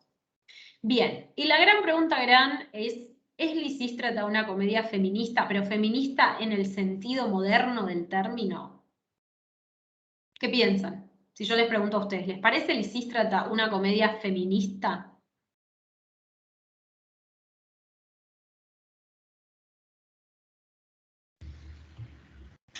No, quizás en ese sentido, como en el sentido moderno, quizás más Medea que Lisístrata. Pero no, a mí no me parece. Ok, y ahora te voy a preguntar por qué. Y por esto que dice acá, o sea, esto de las caracterizaciones negativas, bueno, justamente todas las escenas de cosificación. Sí, eso. Bien. Perfecto. ¿Alguien quiere decir algo más sobre esto? Sí, yo no sé si en un sentido moderno tanto, pero hay que reconocerle a Lisístrata que logró la paz, con lo cual está diciendo, esta mujer logró hacer algo que los hombres no se podían poner de acuerdo. Es algo bastante positivo, me parece, si bien se lo toman con humor, pero creo que es algo que solamente se podía decir dentro del contexto del humor. Bien, perfecto. Ahí Belén también tiene un punto, digamos, lo que... Sí, Cami. Sí, quería decir que, o sea, estoy de acuerdo con lo que dice Belén. El tema es que como que el personaje que logra que todas las mujeres se pongan de acuerdo es un personaje que está caracterizado desde un aspecto masculino. Entonces, también eso puede ser medio problematizado. No, obviamente, digamos, son las dos posturas válidas. Belén, rescato eso, cuestión de que hay ciertas cosas que al poner mujeres en escena, la comedia no necesariamente tiene que ver con algo feminista, para nada, pero al poner mujeres en escena, la comedia en su universo lo que hace es quizás trazar una distancia frente a el masculino típico que podía sentirse quizás más atacado al ser protagonista de la escena, ¿no? De la comedia. Yo estoy quizás en este sentido un poco más con Camila, en el sentido que me parece que no hay una reivindicación del rol de la mujer ni de la mujer griega en la Lisístrata, pero sí me parece que hay una reivindicación de la paz o de algún tipo de paz, ¿sí? Vamos a ver eso. De todas maneras, obviamente, todo lo que uno piense, si se argumenta bien y me convencen, vale, me tienen que convencer nada más. No, mentira, a mí no, tienen que convencer a toda la cátedra. Pero bueno, para hablar un poco de lo que dijo Cami, y uno en un primer momento diría, uy, qué bueno, qué idealista esto, las mujeres, y en un contexto donde la mujer era súper oprimida. Pero después cuando uno se pone a leer, digamos, la obra así un poco más finamente, tenemos, bueno, esta caracterización negativa de las mujeres. Aristófanes explota mucho a lo largo de Lisístrata lo que serían estereotípicamente los vicios de las mujeres, por ejemplo, esta cuestión de que eran borrachas, que les encantaba tener sexo, digamos que no las pinta con una luz muy positiva. De esto tenés sí la contracara de la reivindicación, lo reconozco, de las habilidades femeninas en el ámbito del hogar, que siempre que se hace referencia a esta cuestión se habla de ella en términos muy positivos durante Lisístrata. Y es justamente por eso que las mujeres se sienten, de la mano de Lisístrata, justificadas a traer muchas cuestiones de la administración del hogar a la administración de la polis, o sea, se creen con experiencia de administrar los asuntos del Estado, justamente porque vienen con todo ese bagaje de la administración del oikos. Entonces sí se destacan aspectos positivos de la mujer, pero que son aspectos que también se destacarían en esa época y que son femeninos, ¿sí? Puramente femeninos. Sí hay igual una reivindicación de una cuestión que me parece que está también en Medea, que tiene que ver con el hecho de que la mujer es la que da luz y la mujer es la que da luz al guerrero, ¿sí? Todas estas mujeres son las que dieron a luz a todos estos hombres que ahora están peleando en la guerra del Peloponeso. Entonces ahí vemos de nuevo cómo se imbrincan los ámbitos del oikos y la polis, ¿sí? Si no fuera por las mujeres no habría ciudadanos, básicamente, y tampoco habría guerreros. Otra cuestión que quizás nos cuarta un poco esta idea de la comedia feminista es que al final de la comedia esta no es como, por ejemplo, si uno lo compara con Aves, en Aves se instaura un nuevo orden, ¿sí? En el cielo, y la comedia justamente termina con la instauración de ese nuevo orden. En el caso de Lisístrata se cumple el objetivo, se llega a la paz, pero una vez que se llega a la paz, que se llega a la paz ni más ni menos que repartiéndosela en el cuerpo de una mujer, lo que es una restauración del orden previo. Es decir, las mujeres vuelven a sus hogares, los hombres vuelven a ocuparse de los asuntos públicos, como que se reconduce todo al plano en el que siempre estuvo, si se quiere. Y esta es otra de las cuestiones que dijo Cami también, se da una masculinización del personaje de Lisístrata y esta masculinización es vista como un atributo positivo. Pero sí reconozco que hay una celebración, si quieren, en algunas partes de los atributos también positivos típicamente femeninos. Eso sí está, me parece. Pero bueno, digamos que por lo menos a mi entender, con respecto a esta lectura, estamos hablando de una posición ambigua, más vale tirada a no. La verdad que no leería feminismo en Lisístrata y sobre todo no feminismo entendido como podríamos llegar a entenderlo hoy en día. Lo que nos lleva, bueno, a nuestra otra pregunta, que ¿es Lisístrata una comedia pacifista? Y acá, bueno, acá quizás podamos decir sí, no, de nuevo, les voy a preguntar qué piensan. ¿Es Lisístrata una comedia pacifista o no?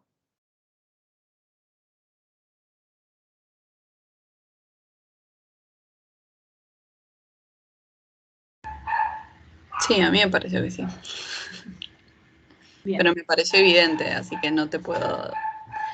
Es que yo estoy de acuerdo en que sí, y porque era una temática que Aristófanes era recurrente en varias de las comedias, me parece que realmente había un deseo, si se quiere, sincero por parte de Aristófanes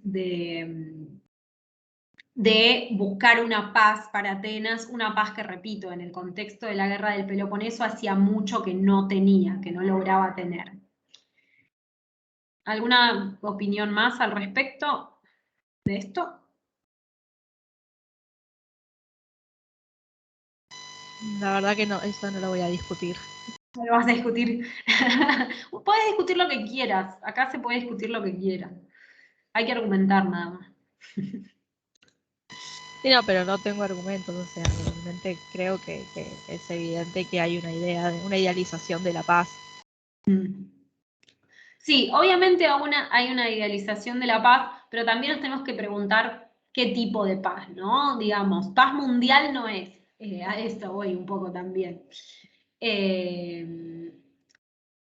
Lo que se quiere es efectivamente la paz a un nivel panhelénico, eso sí, que es la paz en ese momento y por la coyuntura por la que se estaba transitando, la paz más vale representada por las dos ciudades cabeza de este enfrentamiento, que eran Atenas y Esparta.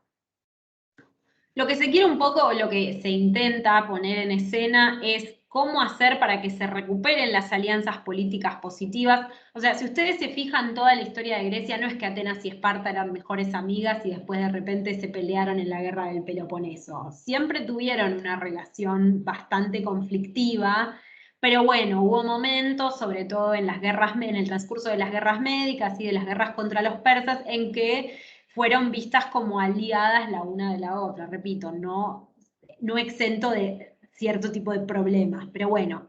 Entonces, lo que de alguna manera se quiere es esto, sí, es la recuperación de las alianzas políticas que había entre Atenas y Esparta, y la comedia simboliza eso un poco en el vínculo de amistad que hay entre Lisístrata como ateniense y el personaje de la espartana Lámpito, que de alguna manera sería algo así como su segunda en la acción, ¿sí?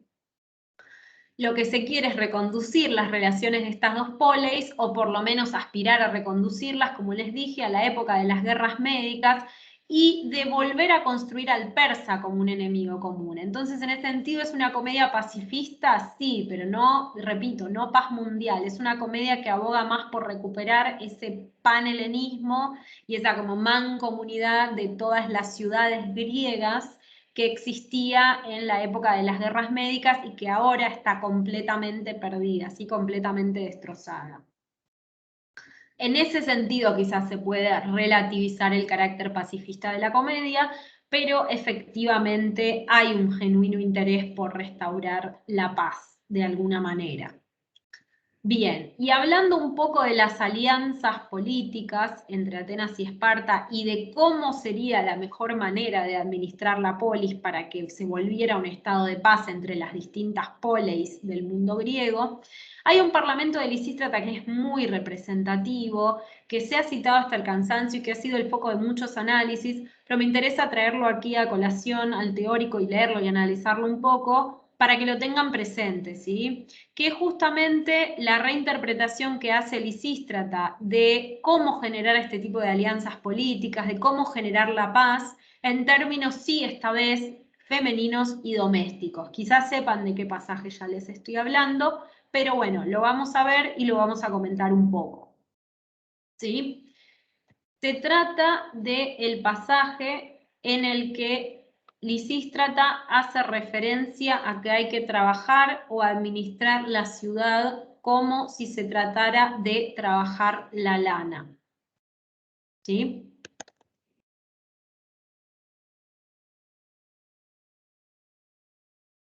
Acá abajo porque tengo algunas notitas ahí que no me quiero olvidar de comentarles. Ven bien igual, ¿no? Ay, me parece que dejaste de compartir, Kate. Ay, ahora. Sí, dejé de compartir, no sé qué toqué. Ahí está. Sí, ahí está. ¿Se ve bien? Sí, sí. Después vuelvo a pantalla completa. Bien, y este es el famoso parlamento, como les decía, en el que Lisístrata compara la administración de la polis con un acto eminentemente femenino ligado al ámbito de Loicos, que es el acto del tejido, ¿sí? Este es el parlamento completo de Lisístrata, se da en el contexto del Agón con el magistrado. El magistrado le pregunta a Lisístrata cómo es que van a hacer,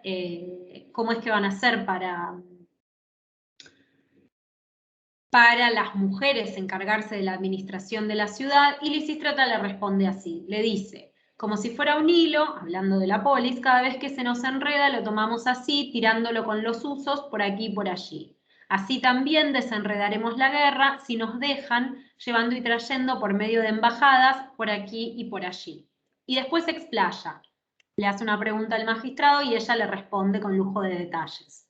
En primer lugar le dice como si fuera lana, después de quitar la mugre de la ciudad dándole un baño sobre una cama, habría que sacarle a golpes a los corruptos y quitarle los abrojos, y a esos que se asocian y se apretujan para conseguir cargos, cardarlos y sacarles las cabezas.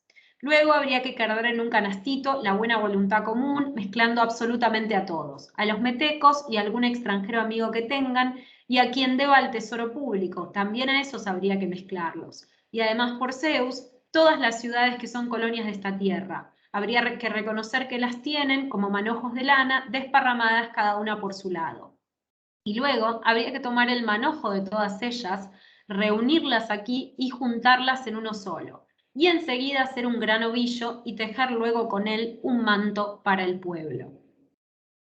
Bueno, hay varias cosas en este Parlamento. Primero que hoy lo estaba releyendo, yo lo acabo de releer y me parece de una actualidad abrumadora, por un lado. Digamos que podríamos aplicarlo a muchas situaciones políticas o sociopolíticas actuales, sea de nuestro país o quizás de otros países. La verdad que sí. Segundo, si se concentran o si pueden, cuando tengan tiempo o ganas o como quieran, si se concentran en el griego, está muy hábilmente escrito porque justamente lo que se hace es como entrelazar todo este vocabulario de la lana con dobles sentidos y dobles valencias para que también los términos tengan una resonancia política, y eso lo hace repetidas veces usando siempre sinónimos o casi siempre sinónimos en las distintas oraciones que van generando en discurso. Así que en términos de la estructura y de cómo está compuesto también es muy bueno, es muy interesante. Bueno, aquí está claramente el tema del panhelenismo, ¿sí? De la necesidad de que nos lleven, que todos los que pertenecen, digamos, a la Confederación de Ciudades Griegas se lleven bien. También es una crítica a algunas cuestiones que tenían que ver con ciertas figuras políticas, esta vez sin dar nombres, de la ciudad de Atenas, con la referencia a los corruptos, a los que se apretujaban para conseguir cargos. También muestra, ahora cuando hablé del tema de contra los persas y todo, muestra también aquí quizás una aceptación al extranjero, ¿sí? Habla de los metecos, habla del extranjero amigo, quizás específicamente a los que tengan alianzas políticas con la región de Atenas o con las ciudades griegas. Pero bueno, hay algunas cosas para considerar sobre este Parlamento. En términos de la interpretación del Parlamento, ha habido algunos críticos que han dicho que este Parlamento puede ser un reemplazo de la parábasis, ¿sí? La parábasis de la que hablamos, esa parte que en principio en Lisístrata estaría ausente o casi ausente, la parábasis en la que el poeta dialogaba con el público a través de un personaje. Quizás, si seguimos un poco la hipótesis de López Seire, Lisístrata en este momento como se apartaría un poco de su rol agonal para hablarle directamente al público, ¿sí? Para apelar al público en este mensaje de paz. Otros han querido ver en la referencia, bueno, a este manto, a este tejido para el pueblo, una referencia al peplo que tejían justamente las vírgenes en el Festival de las Panateneas, que después llevaban a decorar o a vestir la estatua de Atenea. Era un festival típicamente ateniense, se hacía cada 6 años. Se llevaba este peplo en procesión. El problema con esto es que la palabra que se utiliza en el pasaje para peplo, para manto, es hlaina, ¿sí? No peplos. Hlaina es, en líneas generales, un manto más de carácter masculino o utilizado por los hombres, más parecido a una capa quizás, o directamente genérico, pero no está asociado típicamente a las mujeres. En términos de lo que es comicidad pura, habría resultado gracioso para una audiencia escuchar a una mujer hablar de la ciudad en términos de lana, ¿sí? Y hay algunos críticos que dicen que esta es la única manera en que Lisístrata puede exponer su plan político, porque como mujer no conocería otra manera de hablar sobre los asuntos políticos que comparándolo con las cosas del hogar. Pero yo no estoy muy de acuerdo con esta interpretación. Digamos que Lisístrata, ella misma lo dice, que puede comportarse, sabe hablar como un hombre, que lo aprendió, que vio a su padre hacerlo, así que esa interpretación a mí no me cuadraría mucho. Lo que sí me interesa es, en este pasaje, además de cómo se ilustran una vez más, cómo se pueden extender los modos de organización del hogar a la ciudad, lo que me interesa un poco es el tópico del tejido, ¿no? El tópico del tejido está aquí por un efecto cómico, claramente, pero también hace un guiño a toda una tradición literaria precedente en donde el tejido ha sido protagonista. Ustedes saben que el tejido es, creo que ya lo he dicho, lo hemos dicho hasta el cansancio, yo por lo menos ya lo dije varias veces en mis prácticos, el tejido es un atributo y una habilidad que está íntimamente relacionado con la construcción de una identidad femenina, ¿sí? es potestad de la mujer y es una de las tareas en las que más se habría ocupado supuestamente en el Oikos.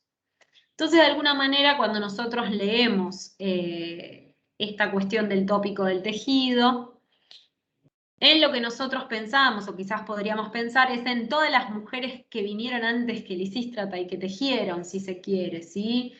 Desde el punto de vista mítico, bueno, tenemos a Pandora ya con Hesíodo, tenemos el mito de Aracne y de Atenea. Aracne se jacta, hay varias versiones de este mito, pero básicamente Aracne se jacta de ser mejor tejedora que Atenea, y Atenea por eso la castiga y la convierte en araña. Esto está resonando, bueno, también con el protagonismo que en cierto sentido tiene Atenea en Lisístrata, porque recuerden que las mujeres viejas toman la Acrópolis, Atenea también es una divinidad con atributos típicamente masculinos. Entonces están dos diosas, yo diría, resonando, dando vueltas por toda la obra, no directamente con su presencia, pero sí con sus alusiones y con las temáticas que se tratan, que son por un lado Atenea y por el otro obviamente Afrodita. Dentro de la cuestión del tejido, también tenemos a la célebre Penélope, ¿sí? Está el mito de Filomela y Procne, que lo hemos visto también en los prácticos con motivo de la obra de Esquilo, Filomela que teje sus desgracias en un telar para avisarle a la hermana Procne de lo que pasó. Está la figura de Helena en la Ilíada, ¿sí? Está Andrómaca. Todos estos ejemplos son ejemplos que ustedes lo saben o por lo menos los tocan de oídas. De alguna manera es como que se recupera esa matriz acá y también en cierto sentido se dialoga con ella desde otro lugar, ¿sí? Obviamente desde un lugar cómico dentro de la trama de esta comedia. Y acá se vuelve a traer a colación, que ya es un tema que también me parece que lo hemos hablado, esta ambigüedad del verbo que se utiliza típicamente para tejer, del verbo hiufaino, ¿sí? Hufenai, aquí termina con Hufenai, el verbo es Hufaino y tiene, como tiene en español también por otro lado, múltiples valencias.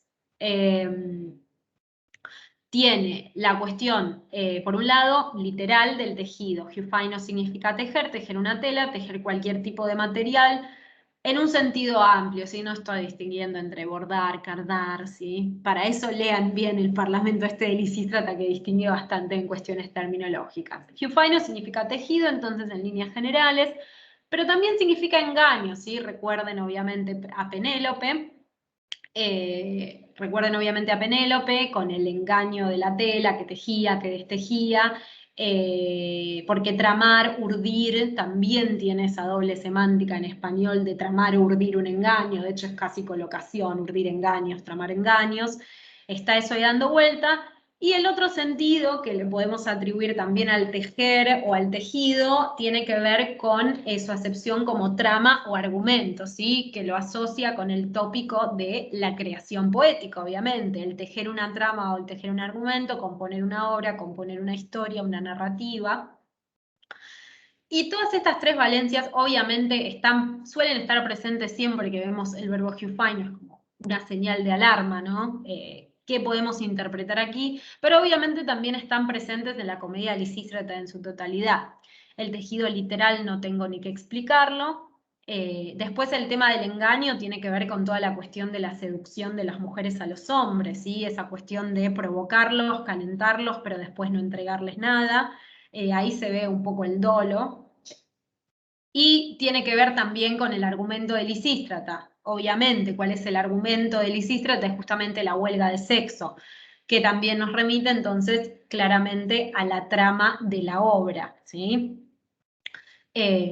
La creación poética o el plan que está desarrollando aquí Lisístrata.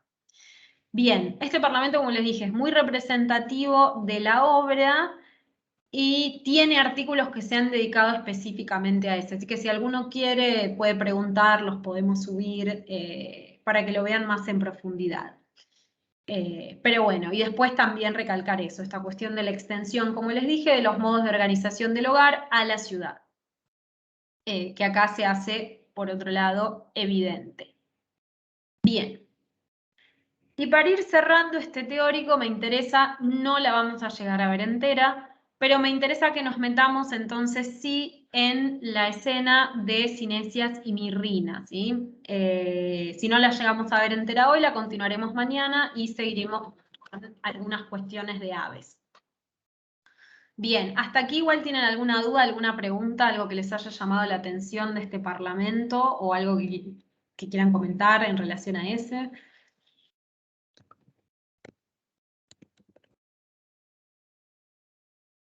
Esto dijo Cami que se iba. Bueno, entonces vamos entonces a continuar, sí, directamente con la escena que seleccioné de Lisístrata para este teórico, más allá del Parlamento este del hilado y de la lana que es muy representativo, que es la escena, como les dije, entre Cinesias y Mirrina. Ahora les voy a compartir un Word donde más o menos puse la escena hoy, así la podemos ver, y después la voy a subir igual al campus, como para que la tengan para mirarla. De todas maneras tienen la Lisístrata y pueden acceder a ella.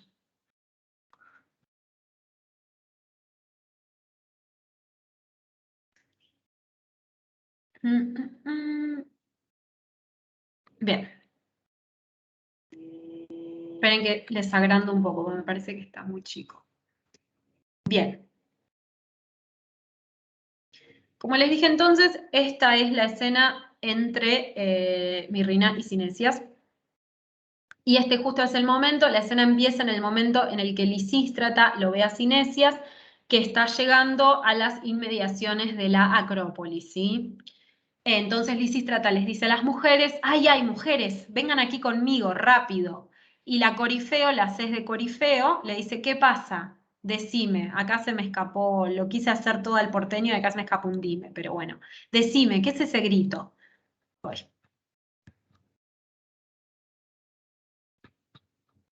Ya llego, ¿eh? Un hombre, dice, veo que un hombre se acerca trastornado por los ritos secretos de Afrodita. Soberana que cuidas de Chipre, Citera y Pafos, sigue por el recto camino que comenzaste. Noten aquí el uso del chiste fácil, el hombre trastornado por los ritos secretos de Afrodita es Cinesias, y al hablar del recto camino se está refiriendo claramente a que tiene el pene erecto, ¿sí? Aquí tenemos un típico gag de comedia aristofánica para que la gente se riera cuando decía recto camino. La Corifeo sigue y dice, ¿dónde está sea quien sea? Junto al templo de Cloe, dice Lisístrata. Cloe es uno de los nombres de Deméter, se está refiriendo a un lugar puntual en las inmediaciones o cerca de la Acrópolis.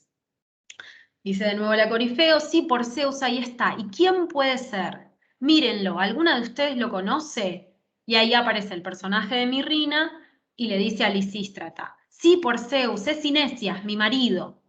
Acá hay toda una cuestión también con el tema de los nombres parlantes, porque Cinesias viene del verbo kineo, que significa en griego moverse, y moverse se entiende con un sentido sexual, y Mirrina hace referencia a los genitales femeninos, y es un nombre que hace acordar a los genitales femeninos.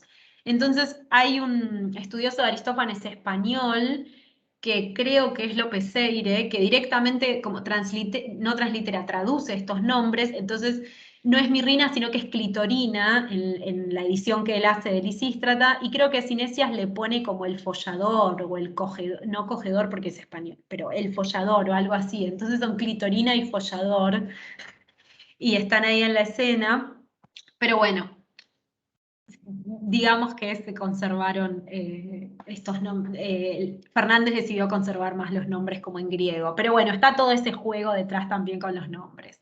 Y ahí dice Mirrina, sí, por Zeus, es Cinesias, mi marido. Y ahí le dice Lisístrata, es tarea tuya abrazarlo, atormentarlo, engatusarlo y decirle que lo querés y que no lo querés. Y concederle todo, salvo lo que tú y la copa saben.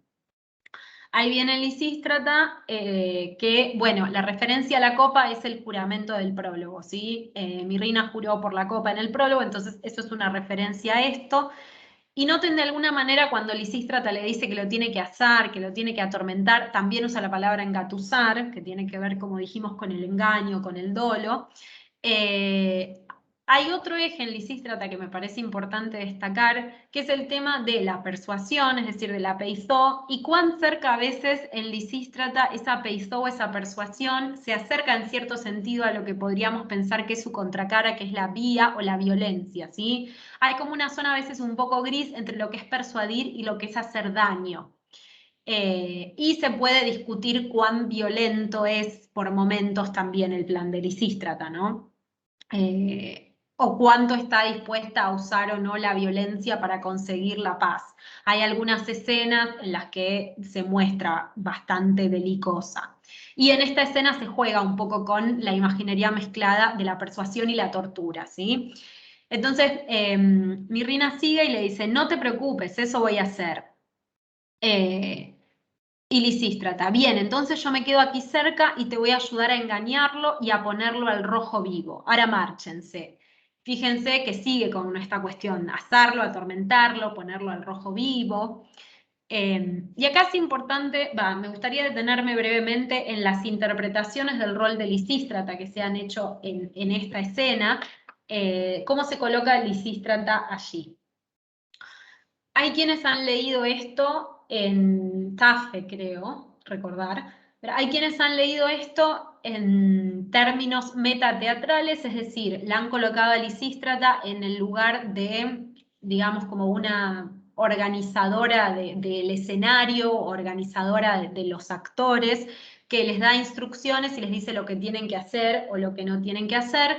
Así que de alguna manera la representación o la escena de Mirrina y Cinesia se ha leído en este sentido en clave de una especie de obrita de teatro dentro del teatro. Es decir, Lisístrata estaría mirando la obra de teatro que, entre comillas, protagonizan Cinesias y Mirrina y que ella misma está dirigiendo o orquestando.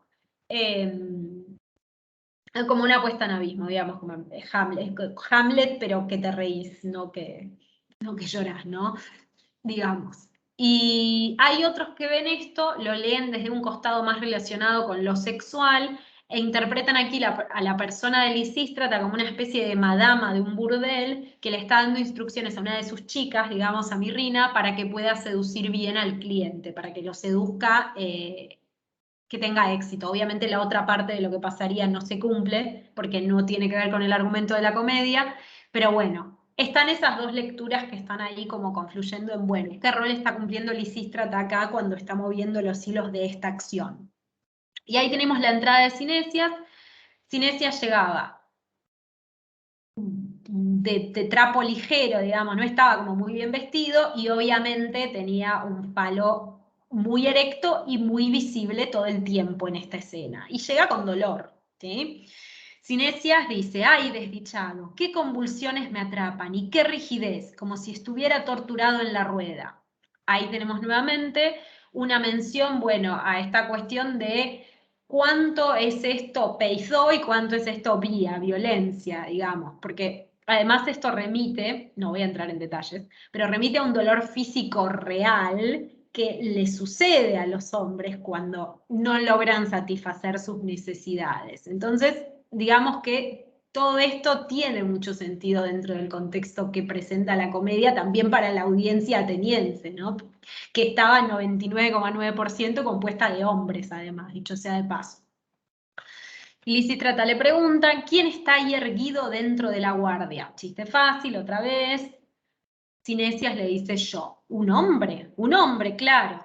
Y se señalaba la pija en ese momento. Andate de acá entonces, le dice Lisístrata. ¿Y vos quién sos para echarme? La centinela diurna. Entonces llamame a Mirrina por los dioses. Pero mira vos, que yo te llame a Mirrina, ¿quién sos? Tu marido, Cinesias de Peónidas. Ahí hay otro chiste, porque Peónidas, Paiónidas también era como una referencia al acto sexual, ¿sí? Está lleno en esta escena de estos chistes. Y ahí Lisístrata empieza. Hola, mi querido, entre nosotras no le falta reputación a tu nombre, ni reconocimiento, porque tu mujer te tiene siempre en la boca. Cuando toma un huevo o una manzana dice, ojalá fuera para Cinesias. Nuevamente chiste fácil, una referencia a la práctica del sexo oral. Todo esto apunta a seguir aumentando los deseos de Cinesias hasta que básicamente esté por estallar, ¿sí? Y bueno, y claramente surte efecto este comentario. Cinesias ya no puede más, Cinesias. Ay, en nombre de los dioses, le dice. Sí, por Afrodita. Y si comienza alguna conversación sobre hombres, tu mujer de inmediato afirma que el resto no vale nada comparado con Cinesias. Y Cinesias le dice, anda a llamarla entonces. ¿Qué, me vas a dar algo? Yo sí, por Zeus, si es que vos lo querés. Esto es lo que tengo. Lo que tengo, entonces te lo doy. Claramente señalaba una vez más el falo. Y Lisístrata le dice, bien, voy a bajar a llamártela. Y Cinesias, que no aguanta más, le dice, rapidísimo, por favor. Ninguna alegría tengo en la vida desde que ella abandonó la casa, sino que es un tormento, acá, sino que es un tormento cada vez que entro allí, y todo el lugar me parece vacío y en la comida tampoco encuentro placer. Pues estoy duro, queda mejor que pues estoy con la pija dura, dice, literal la traducción de Claudia dice, pues estoy con la pija dura. Entonces, noten un poco igual este contraste, ¿no? Donde parecería que Cinesias empieza con un discurso un tanto más sentimental, de lo que representa, bueno, la ausencia de Mirrina en la casa, habla de nuevo del tormento, de que se siente solo, de que no puede comer, y después hace un remate de estoy con la pija dura, o sea, nada, típico de comedia. Y Mirrina, que está bajando, habla con Lisístrata, le dice, lo quiero, pero él no deja que yo lo quiera, no me pidas que vaya con él. Mirrinita, mi preciosura, ¿por qué haces esto? Baja acá. No, por Zeus, yo ahí no. ¿No vas a bajar, Mirrina, cuando te estoy llamando? Acá sigue la escena, le dice, es que me llamás pero no me necesitas. Y ahí obviamente viene el chiste fácil, dice, que no estoy necesitado, si estoy hecho polvo. Me voy, le dice ella. No, por favor, por lo menos escucha a tu hijito. Evo, llama a tu mamá. Y ahí viene el hijo y dice, mami, mami, mami, sí.